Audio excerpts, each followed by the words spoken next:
In order to reach your personal best in any area of your life, you need to set definite long-term goals so that you know exactly where you're heading.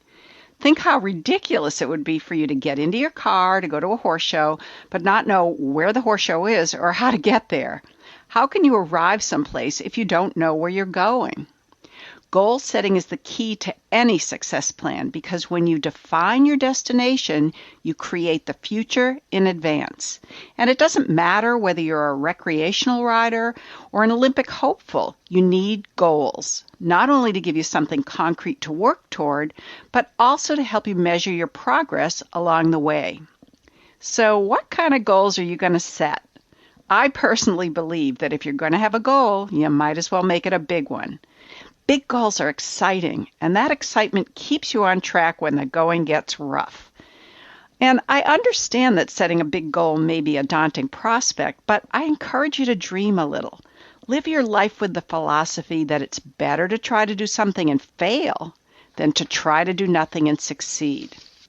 As I said in that winning feeling, make sure, however, to make a distinction between big goals and unrealistic goals. A big, exciting goal should be just out of reach, but not out of sight.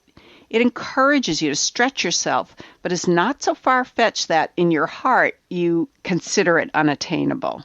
You see, when your destination is unrealistic and seems unreachable, the goal-setting process can actually backfire. In fact, you're more apt to give up before you even get out of your driveway because you'll have a what's the use attitude. For example, it's ridiculous to set your sights on competing as a member of next year's Olympic 3-day event team when neither you nor your horse has ever competed above training level. That kind of unrealistic goal sets you up for discouragement and failure. Instead, choose a big but obtainable destination, such as making your debut at preliminary level by the end of the next competitive season. Why goals work? Part of the reason why defining your destination works is because you eventually experience whatever you consistently focus on.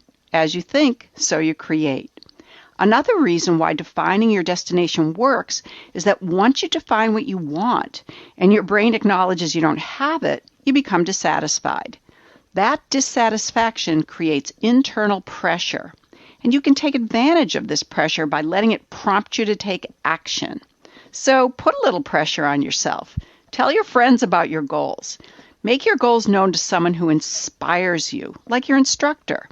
Since you won't want to disappoint someone you respect, you'll be more apt to follow through with your plans.